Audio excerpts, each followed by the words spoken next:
السلام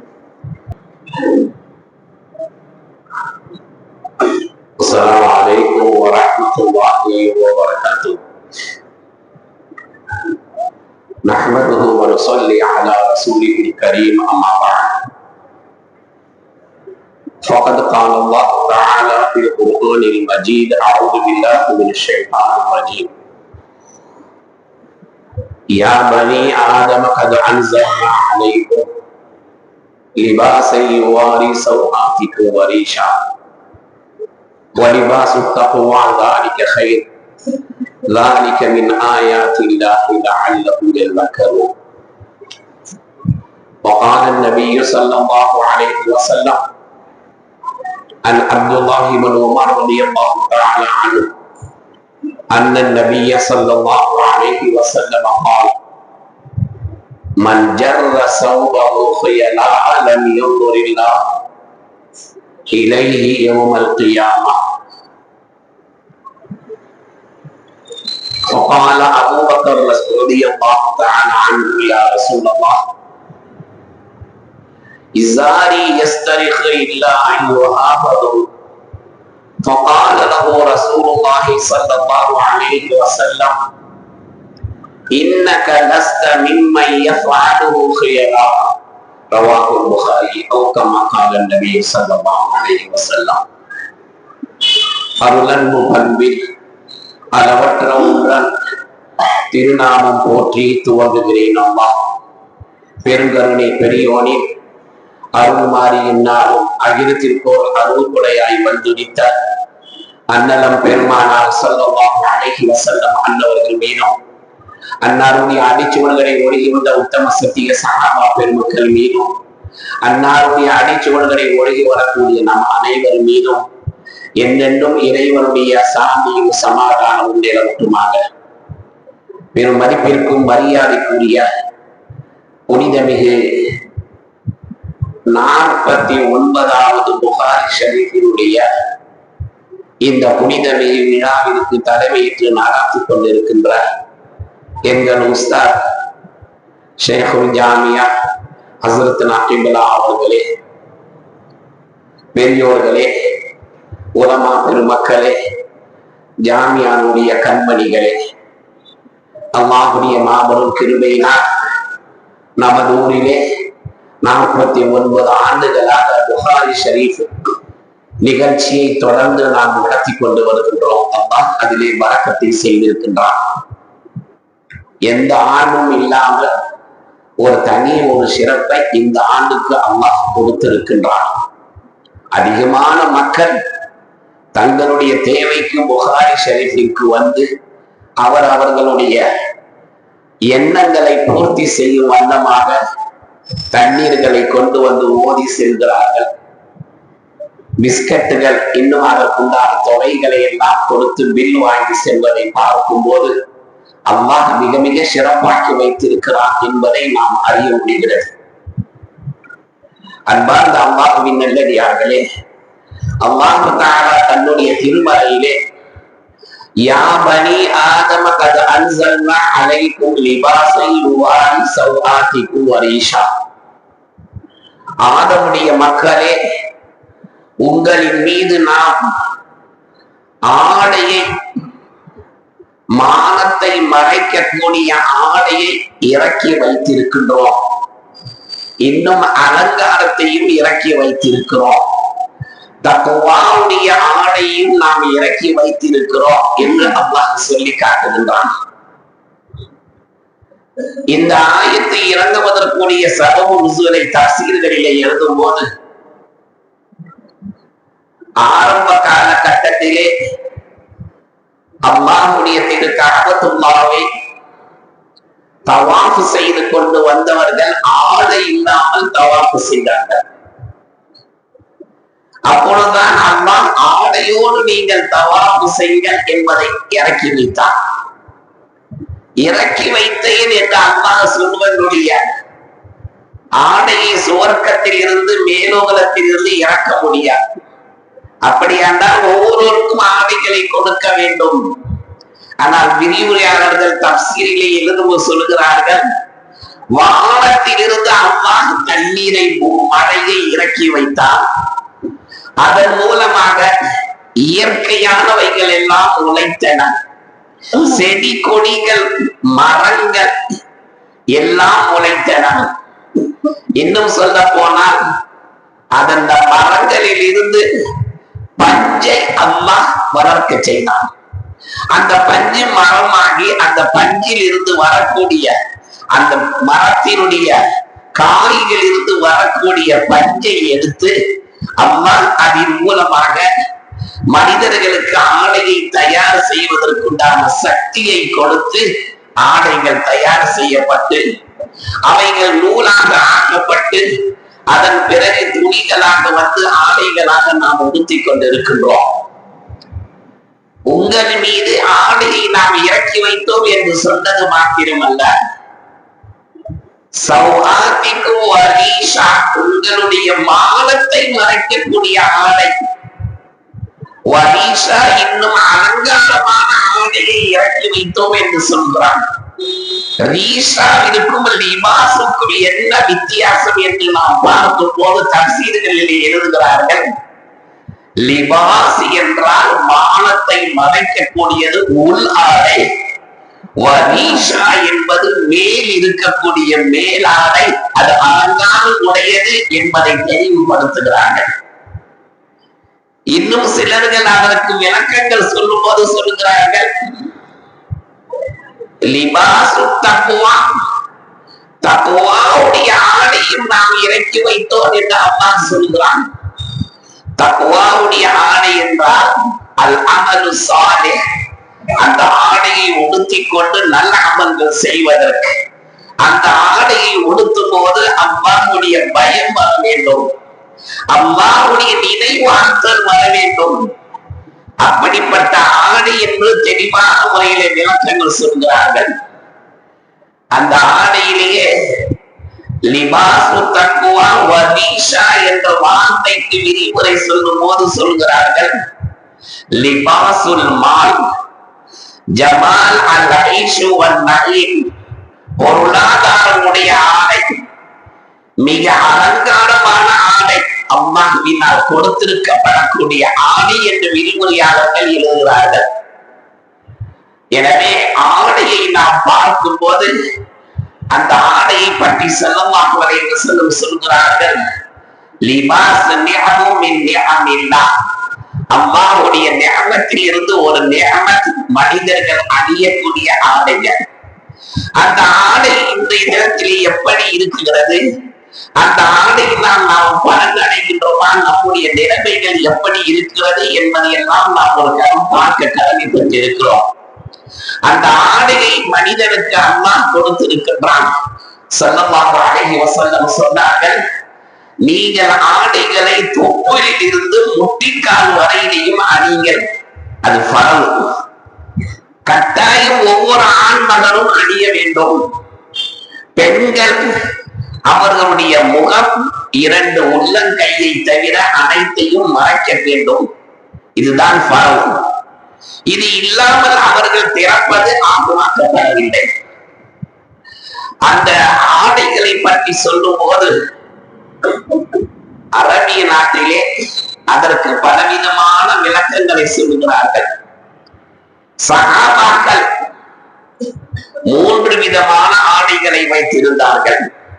ஒன்று சதா எப்போதும் அணிவதற்காக வேண்டி, மற்றொன்று யுத்தத்திற்கு யுத்த அழைப்பு கொடுக்கப்பட்டால் அணிவதற்காக, மற்றொன்று தொழுகைக்காக. ஆக 3 ஆடைகளை அவர்கள் வைத்திருந்தார்கள். மலேசியா, சிங்கப்பூர் போன்ற நாடுகளிலே 2 ஆடைகளை வைத்திருப்பார்கள். ஒன்று வேலைக்கு செல்வதற்காக, மற்றொன்று எப்பொழுதும் அணிவதற்காக. 2 ஆடைகளை அவர்கள், அது போலீஸ்காரராக இருந்தாலும் சரி, அரசாங்க வேலைகள் செய்பவர்களாக இருந்தாலும் சரி, 2 வைத்திருப்பார்கள். ஆனால் நாம் சதா ஒரு ஆடைகளை ஊற்றிக் கொண்டே இருக்கிறோம். முந்தைய காலங்களிலே வீடுகளிலே பார்க்கும் போது வயது முதிர்ந்த தாய்மார்கள் ஒது செய்துவிட்டு தொழுகைக்கு தயாராகும் போது அவர்கள் அணிந்திருக்கக்கூடிய ஆடையை களைந்து விட்டு கைதிகளை பத்தாய் கைதி சொல்லுவார்கள். தாவணியை போட்டுக்கொண்டு அவர்கள் அதை அறிந்து கொண்டு அவர்கள் தொழுவதை பார்த்திருக்கிறோம். அதெல்லாம் குறைந்து விட்டது. இப்பொழுது ஒரே ஆடையிலே எல்லாமே தொழுக ஆரம்பித்து விட்டார்கள். அந்த தொழுகையிலே பரது சுத்தம், ஆடை சுத்தமாக இருப்பது. அந்த ஆடை எப்படி இருக்க வேண்டும் என்று பார்த்தால் கீழே இழுக்கும்படியாக இருக்கக்கூடாது. வெளியிலே பூமியிலே நடமாடும் போது அசிங்கம் அதிலே படக்கூடாது. ஏன் நாம் தொழுகின்றோம், அந்த தொழுகைக்கு ஏற்ற முறையிலே இருக்க வேண்டும். அல்லாஹு ஜமாலுல் யுஹிப்புல் ஜமால், அல்லாஹ் அழகானவன், அழகையே விரும்புகிறான் என்று ஸல்லல்லாஹு அலைஹி வஸல்லம் சொன்னார்கள். அந்த வகையிலே நாம் அதிலே அழுக்குகள் இல்லாமல் சுத்தமான முறையிலே அதை நாம் பயன்படுத்த வேண்டும். ஸல்லல்லாஹு அலைஹி வஸல்லம் அவர்களுடைய ஹதீஸை உமர் ரலியல்லாஹு அன்ஹு அவர்கள் சொல்கிறார்கள், மன் ஜர்ர ஸௌபுஹு ஹியலான் லம் யன்துரில்லாஹு இலைஹி யௌமல் கியாமா. எந்த ஒரு மனிதன் தன்னுடைய ஆடையை பூமியிலே இழுத்துக்கொண்டே செல்லும்படியாக அணிவானையானால் மறுமையிலே அவனை ஏறெடுத்து கூட அல்லாஹ் பார்க்க மாட்டான். அபூபக்கர் ரலியல்லாஹு அன்ஹு அவர்கள் கேட்டார்கள், யா ரசூலல்லாஹ், நான் என்னுடைய ஆடையும் அப்படி சில நேரங்களிலே ஆகிவிடுகிறது என்று கேட்ட போது ஸல்லல்லாஹு அலைஹி வஸல்லம் சொன்னார்கள், இன்னக லஸ்த மிம்மன் யஃஅலுஹு யதா. சதா எப்பொழுதும் பூமியிலே இழுத்துக் கொண்டு செல்லக்கூடியவர்களே நீங்கள் இல்லை, நீங்கள் அதிலே சேர மாட்டீர்கள் என்று சொன்னார்கள். உம்மு சல்மா ரலியல்லாஹு அன்ஹா மற்றொரு ஹதீஸை அறிவிக்கும் போது சொன்னார்கள், ذكر الإزار فالمرأة يا رسول الله قال ترقي شبرا. பெண்கள் எதுவரையிலையும் பூமியிலே இழுத்துக் கொண்டு செல்லக்கூடிய ஆடையை உடுத்தலாம் என்று கேட்ட போது முட்டிக்காலில் இருந்து ஒரு முறம் இருந்தால் போதும், அதுதான் அவர்கள் உடுத்த வேண்டும்.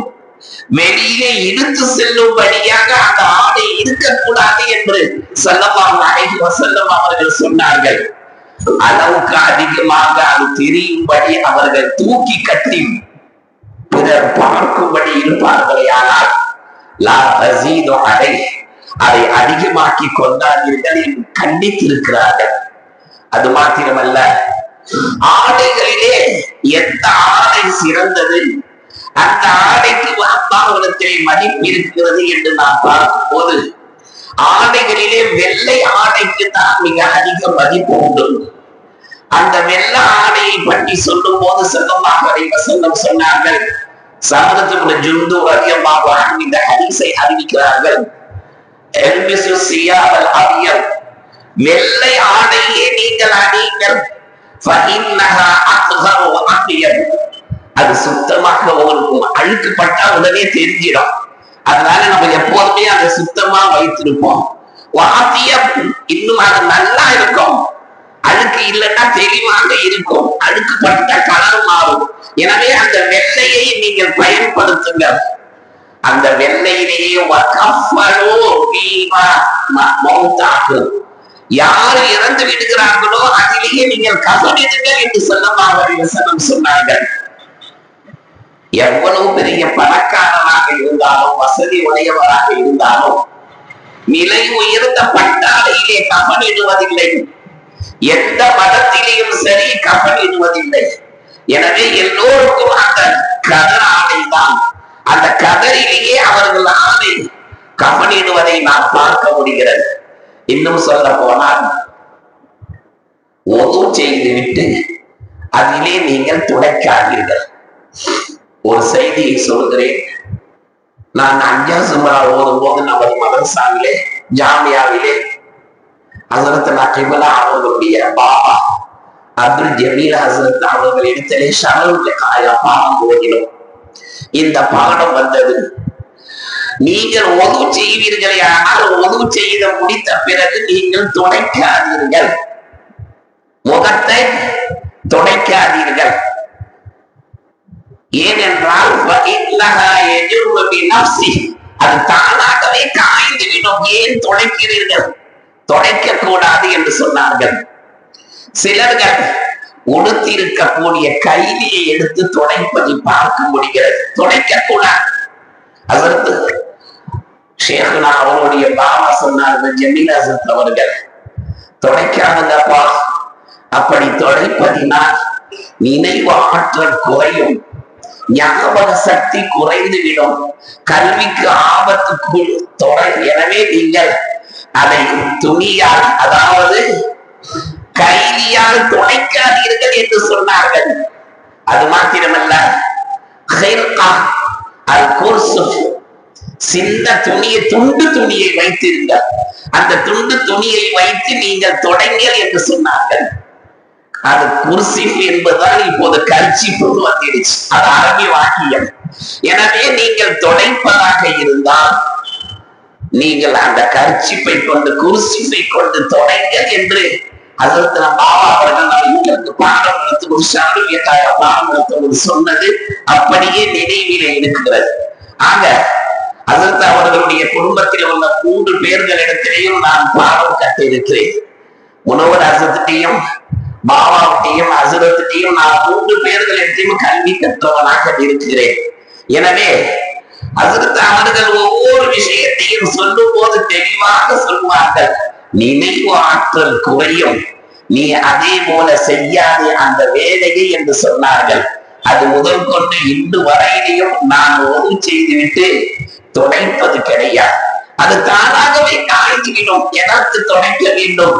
எனவே துடைப்பதை நான் விட்டுவிட்டேன், நீங்களும் இதிலிருந்து துடைப்பதை விட்டு விடுங்கள். சிலர்கள் கைலியால் அதை துடைக்குகிறார்கள்.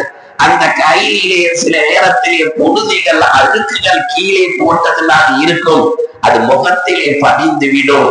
அதனால் நினைவாற்றல் குறையும், அதை நாம் சுவாசிக்கும் போது என்பதை தெளிவுபடுத்துகிறார்கள். எனவே இதிலிருந்து சற்று நாம் கவனமாக இருக்க வேண்டும். ஆடை அணிவதினால் நமக்கு பலவிதமான பிரயோஜனங்கள் இருக்கிறது.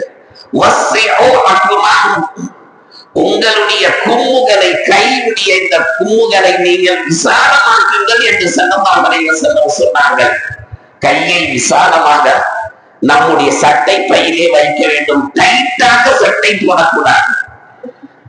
அரபியர்கள் அவர்களுடைய ஆடையிலே பார்த்தால், இன்னும் சூடானியர்கள் பார்த்தால் பெரிய கையாக தொங்கும், அப்படியே விசாலமாக்கி வச்சிருப்பார்கள். எனவே நாமும் கையை விசாலமாக விட வேண்டும், டைட்டாக இருக்கக்கூடாது. அணியும் போது வலது கரத்தை கொண்டு முதலிலே அணிய வேண்டும், கலட்டும் போது இடது கரத்தை கொண்டு கலட்ட வேண்டும். அந்த ஆடையை அணியும் போது அல்ஹம்துலில்லாஹி அல்லதி கஸானி ஃபீமா ருவிய பிஹி அவுரதி, அல்லாஹ் என்னுடைய வெக்கஸ்தலத்தை மூடுவதற்கு, மறைப்பதற்கு உதவி செய்தாரே, அவனுக்கே எல்லா புகழும் என்ற துஆவை நீங்கள் ஓதுங்கள் என்று ஸல்லல்லாஹு அலைஹி வஸல்லம் அவர்கள் நமக்கு கற்றுத் தந்திருக்கிறார்கள். எனவே இந்த ஆடை விஷயத்திலே சற்று கவனமாக இருக்க வேண்டும். பெண்களுடைய ஆடைகளை ஆண்கள் அணிகிறார்கள், ஆண்களுடைய ஆடைகளை பெண்கள் அணிகிறார்கள். டைட்டாக பேண்ட் ஷர்ட்டுகளை போடுவதை நாம் பார்க்குகின்றோம். பைக்கிலே போகும்போது பார்த்தால், அதாவது ரொம்ப டைட்டான ஆடைகளை உடுத்தி கொண்டு போடுவதை எல்லாம் ஆண்களை போன்று பெண்களும், பெண்களை போன்று ஆண்கள் எல்லாம் உடுத்துகிறார்கள். அதை போன்று நீங்கள் செய்து விடாதீர்கள் என்று அன்றே ஸல்லல்லாஹு அலைஹி வஸல்லம் சொன்னார்கள். கலர் டிரெஸ்ஸை, அழகு உள்ளவைகளை நீங்கள் அணிந்து தொழுகாதீர்கள் என்று சொன்னார்கள். ஒரு மனிதன் வந்து சிகப்பு பனியன், சிகப்பு ஆடை அணிந்து கொண்டு தொழுதார். ஸல்லல்லாஹு அலைஹி வஸல்லம் சொன்னார்கள், அவர் வந்து அஸ்ஸலாமு அலைக்கும் என்று சொன்னார். மாத்தரந்து ஸல்லல்லாஹு அலைஹி வஸல்லம் அதற்கு துஆவிற்கு பதில் சொல்லவில்லை. எனவே நீங்கள் ஆடையை கலட்டி விட்டு வாருங்கள் என்றார்கள். அவர் கலட்டி விட்டு வந்து சலாம் சொன்னார். அப்படி இருக்க நாம் அரக்கை அணிந்தோ தலையை திறந்த வண்ணமாகவோ நாம் தொழுகக்கூடாது. இரண்டுமே மக்ரூஹாக இருப்பதினால் ஆடையுடைய விஷயத்திலே சற்று நாம் கவனமாக இருக்க வேண்டும். எல்லாம் அல்லாஹ் தஆலா கேட்டதின் பிரகாரம் செயல்படுவதற்கு நம் அனைவருக்கும் தௌஃபீக்கை தருவானாக. வஆகிரு தஅவானா அல்ஹம்துலில்லாஹி ரப்பில் ஆலமீன். அஸ்ஸலாமு அலைக்கும் வரஹ்மத்துல்லாஹி வபரகாத்துஹு.